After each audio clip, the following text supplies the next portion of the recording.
I don't know why it's so difficult for Russia and Ukraine to end the war.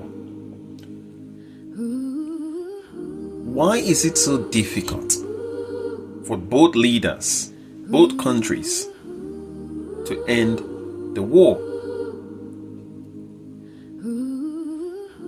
4 years anniversary. Lives have been lost.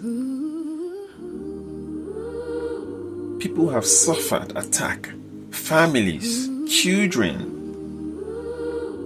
loved ones, people have suffered. Both countries have suffered in terms of economy, in terms of their economy. They have suffered in so many ways. Why can't this war come to an end? Why?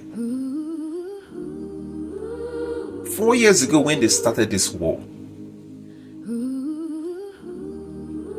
I had a very simple answer for both parties to settle, to reach a settlement. Ukraine should have sat down and said, okay, we are going to give you the piece of land that you are requesting for. You want this piece of land. You want to take over. 90% of the people who are close to that border, they all speak Russian language. You want the land? Okay, fine. This is how I would have gone about it. You want the land? Okay, we would give you the land. You can have it. You can have the land. We sign an agreement. Take the land. Have it. Once Russia starts celebrating, hey, we have the land. Yay, we have the land. Because they will celebrate. Oh, we have the land. We told you. We'll go for the land. We get it.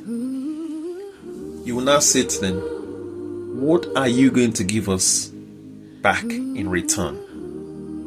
We've given you the land. You say you want the land. We've given you what you wanted.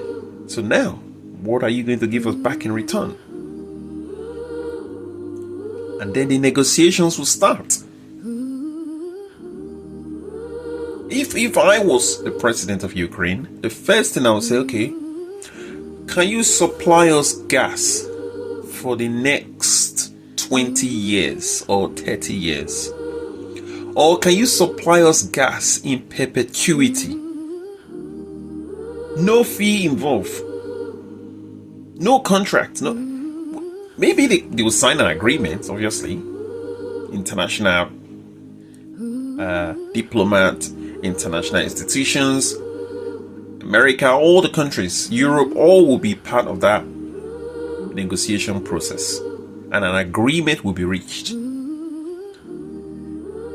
We have decided to give you the land. You want the land? Take the land.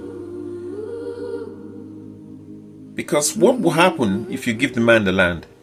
People will no longer be killed.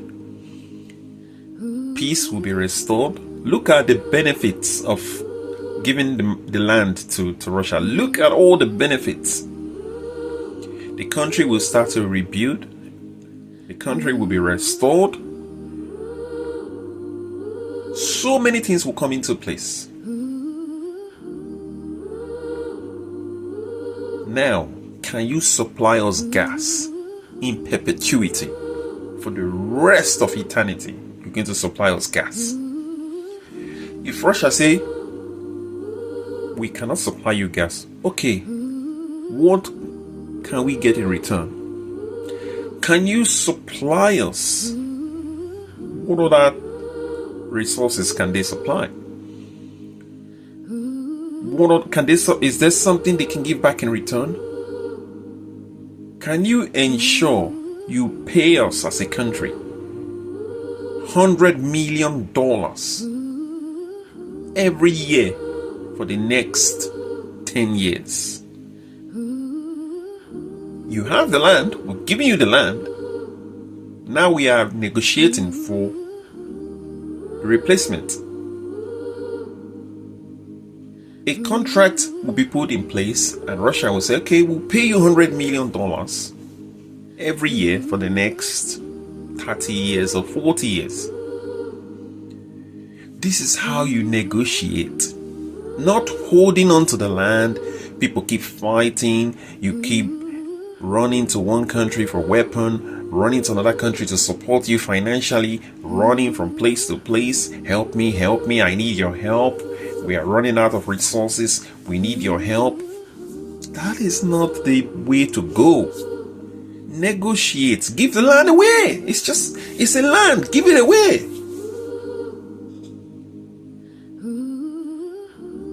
And let peace reign. Do you know how many lives have been lost in the past 4 years? Do you know how many people have suffered? Do you know how many people are in pain? Do you know how many people are suffering from trauma that they will never heal from? Do you know how many children who've experienced these wars? How many? Do you even understand the magnitude of what is going on? This is why you're supposed to say, take the land. But then you have to supply me something. You have to give me something in return. If Russia then refuses and say, we can't give you anything in return, then you have a strong position. And why do you have a strong position? The rest of the world can see the man came for your land and you gave him the land, but he was not willing to meet you halfway. It's a negotiation. You have a strong position because the media will say, wow, he went there to take the land. They offered him the land. He took the land, but in return or in replacement for the land, he was not willing to negotiate. Then you are in a better position. I remember I had this argument with somebody and they said to me, what if if a dictator just decided to invade Westminster? They told me, if a dictator decided to invade Westminster in the United Kingdom, London, and the dictator want to take Westminster, and the United Kingdom refuse to negotiate and they start a war, the argument we were having, the person said, do you think the dictator should just take Westminster and go? Or should just have Westminster to himself because they invaded? My response was, you have to assess the damage. You have to assess damage. If a dictator, let's say North Korea, some dictator just invaded Westminster and want Westminster to themselves, the damage has to be assessed. If it's going to cost millions of lives, then if he's going to cost millions of lives, or if he has the potential to trigger World War III, you have to assess all these things. Because now,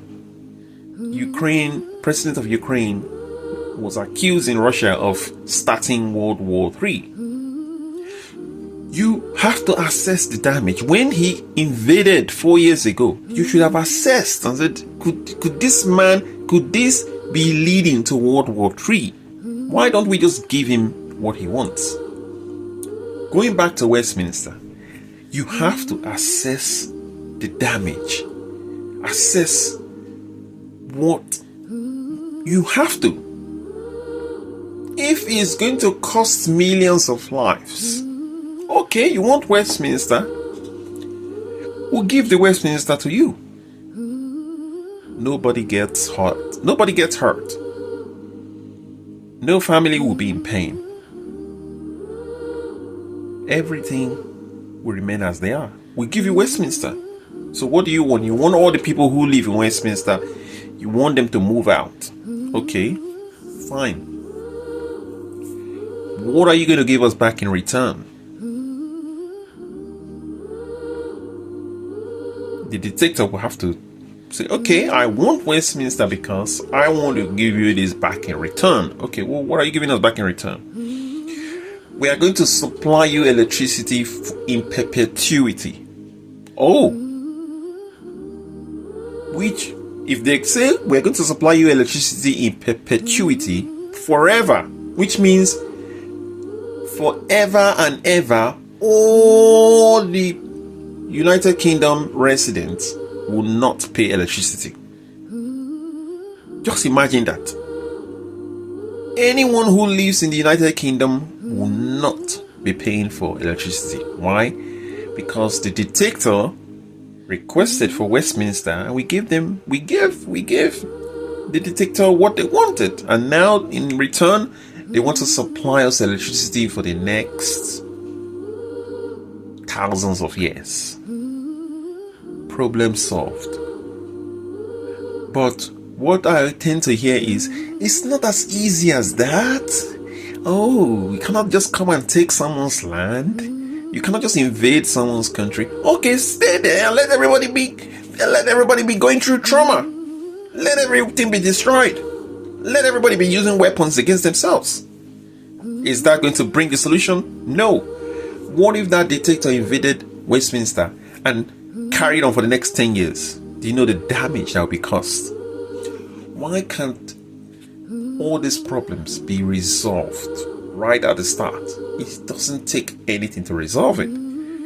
But all I hear is, you can't just take someone's land. You can't just take someone's... Come on. So, are you going to allow peace to reign, or you just want trouble? This is the problem with humanity.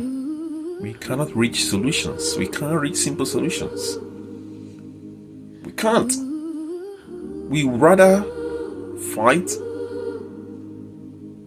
and one day we resolve the issue. So what is the point of you fighting for 4 years and then resolve the issue one day? What's the point?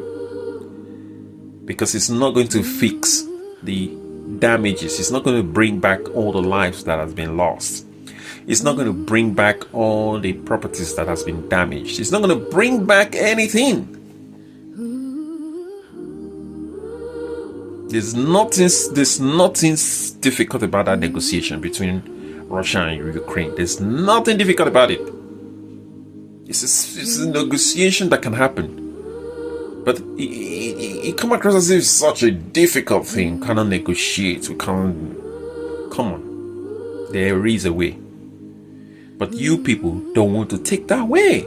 So go on for the next 10 years. Because you don't want to do the right thing.